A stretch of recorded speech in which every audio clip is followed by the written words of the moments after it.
মাননীয় প্রধানমন্ত্রী। বিসমিল্লাহির রহমানির রহিম। মাননীয় স্পিকার, আপনাকে ধন্যবাদ। মাননীয় সংসদ সদস্য জনাব আবুল কালাম, আপনার প্রশ্নের জন্য আপনাকেও ধন্যবাদ। মাননীয় স্পিকার, বিষয়টি সঠিক। জেলা প্রশাসক সম্মেলন 2026-এর উদ্বোধন অনুষ্ঠানে জেলা প্রশাসক এবং কমিশনার বৃন্দ যারা উপস্থিত ছিলেন তাদেরকে কিছু নির্দেশনা দেওয়া হয়েছে সরকারের পক্ষ থেকে। নির্দেশনাগুলি মোটামুটি নিম্নরূপ। মাননীয় স্পিকার, প্রশাসনিক কার্যক্রমে দক্ষতা, স্বচ্ছতা এবং জবাবদিহি নিশ্চিত করার চেষ্টা করা। একইভাবে দুর্নীতি একটি ব্যাধি যা সমাজের বিভিন্ন রন্ধে রন্ধে পৌঁছে গিয়েছে, এ ব্যাপারে যত দ্রুত সম্ভব, যতটুকু সম্ভব কঠোরভাবে প্রতিরোধমূলক এবং দমনমূলক ব্যবস্থা গ্রহণ করা। মাননীয় স্পিকার, আমাদের সাধারণ মানুষ বিভিন্ন সময় বিভিন্ন কাজে জেলা প্রশাসকদের কাছে যেতে হয়, বিভিন্ন নানা কারণে জটিলতার সৃষ্টি হয়, তাদের কাজে বিলম্ব হয়। সেই জন্য অপ্রয়োজনীয় প্রশাসনিক জটিলতা পরিহার করে দ্রুত, বাস্তবসম্মত এবং জনস্বার্থ সংশ্লিষ্ট যে সকল সিদ্ধান্ত সেগুলো গ্রহণ করার জন্য তাদেরকে নির্দেশনা দেওয়া হয়েছে।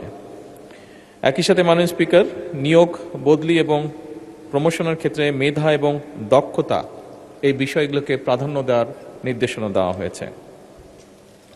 প্রশাসনিক কাঠামোর কার্যকারিতা বৃদ্ধি এবং স্বাভাবিকভাবেই যেহেতু বর্তমান সরকার একটি জবাবদিহিমূলক সরকার, জনগণের কাছে জবাবদিহি করতে বাধ্য, সেই জন্য প্রশাসনও আমরা চাইছি জবাবদিহিতা নিশ্চিত কল্পে প্রয়োজনীয় যে সকল সংস্কার সেগুলোর উদ্যোগ গ্রহণ করা। মানে স্পিকার, সেবা প্রদান ব্যবস্থাকে সময় পাল্টেছে, যুগ পাল্টেছে।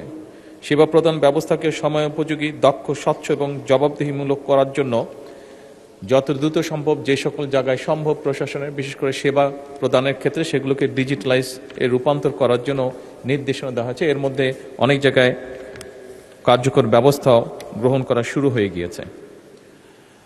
মাননীয় স্পিকার, আইন শৃঙ্খলা বা আইনের লঙ্ঘনের যে সকল ঘটনা ঘটে সেগুলোর ব্যাপারে তাৎক্ষণিকভাবে আইন শৃঙ্খলা পরিস্থিতিকে নিয়ন্ত্রণে এনে যাতে আইন শৃঙ্খলা পরিস্থিতি বজায় থাকে, জনগণ যাতে নিরাপদ বোধ করতে পারে তার জন্য কঠোরভাবে ব্যবস্থা গ্রহণের নির্দেশনা দেওয়া হয়েছে। সরকারি সেবা, একটু আগে যেটি আমি উল্লেখ করেছি, এইগুলোর ক্ষেত্রে বিভিন্ন সময় প্রশাসনিক দফতরগুলোতে সাধারণ মানুষ বিভিন্নভাবে অনেক সময় হয়রানির শিকার হয়।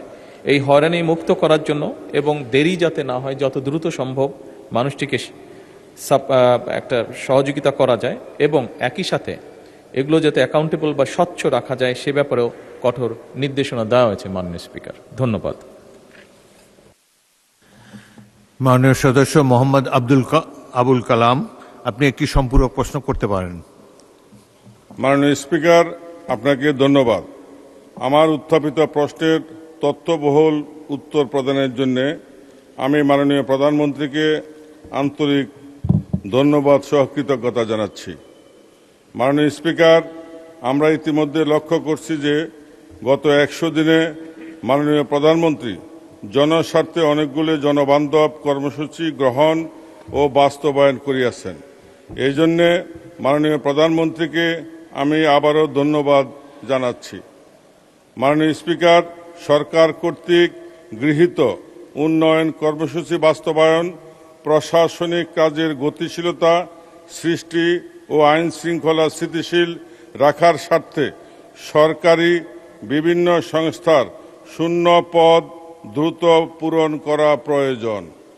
এমত অবস্থায় মাননীয় প্রধানমন্ত্রীর কাছে আমার সম্পূরক প্রশ্ন, আইন শৃঙ্খলা রক্ষাকারী বাহিনী সহ সরকারি বিভিন্ন দপ্তরে শূন্য পদ পূরণের লক্ষ্যে আপনি কোনো পদক্ষেপ গ্রহণ করিবেন কিনা, করিলে তাহা কবে নাগাদ বাস্তবায়ন করিবেন? মাননীয় স্পিকার, আপনাকে ধন্যবাদ। মাননীয় প্রধানমন্ত্রী। মাননীয় স্পিকার, সম্পূরক প্রশ্নের উত্তরে এই মহান সংসদকে আমি এতটুকু জানাতে চাই যে সংসদ সদস্য মাননীয় সংসদ যেটি বলেছেন, জি, সরকারের বিভিন্ন জায়গায় বিভিন্ন পদ খালি আছে যেগুলো সরকারকে আরও গতিশীল করার জন্য, একইভাবে দেশের মানুষকে আরও সহজে সুবিধাজনকভাবে সেবা পৌঁছে দেওয়ার জন্য কতগুলো নিয়োগ গুরুত্বপূর্ণ।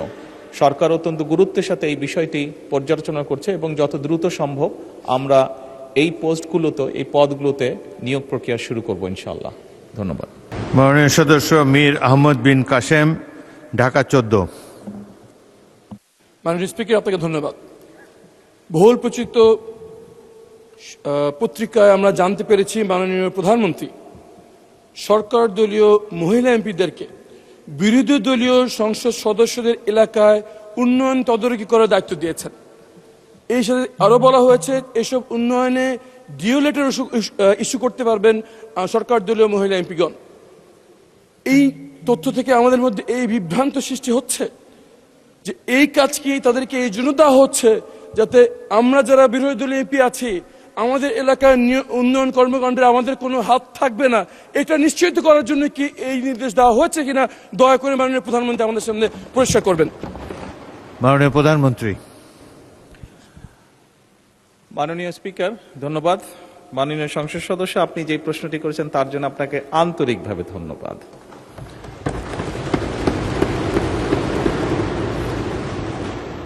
আপনি বোধহয় নিশ্চয়ই জানেন যে আমাদের দল থেকে এবং আপনাদের দল থেকে যে সকল নারী সদস্যকে সংসদ সদস্য হিসেবে নির্বাচিত করা হয়েছে কয়েকদিন আগে, সংবিধানে বা আইনে নির্দিষ্টভাবে তাদের কোনো আসন নেই। আপনার বা আমার যেরকম নির্দিষ্ট আসন আছে সেভাবে নির্দিষ্ট কোনো আসন নেই। খুব স্বাভাবিকভাবেই আমরা আমাদের রাজনৈতিক বা সাংগঠনিক যে কাঠামো তার ভিত্তিতে আমরা তাদেরকে দলীয় অবস্থান থেকে আমরা কিছু জায়গা তাদের জন্য নির্দিষ্ট করেছি তারা কোথায় কাজ করবেন।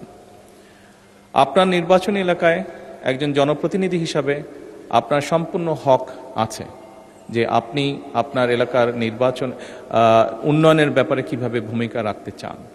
যেহেতু এই সংসদ এই নারী নেতৃবৃন্দকে বা নারী সংসদ সদস্যদেরকে নির্বাচিত করেছে, খুব স্বাভাবিকভাবেই তাদেরও একই রকমভাবে হক আছে।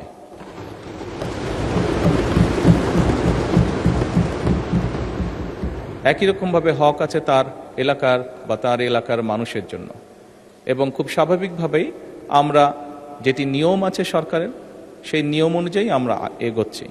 আপনার এলাকার যদি কোনো উন্নয়নের কোনো বিষয় যদি আমার সহযোগিতা করার কিছু থেকে জানাবেন, আমি সরাসরি আপনাকে সহযোগিতার চেষ্টা করব।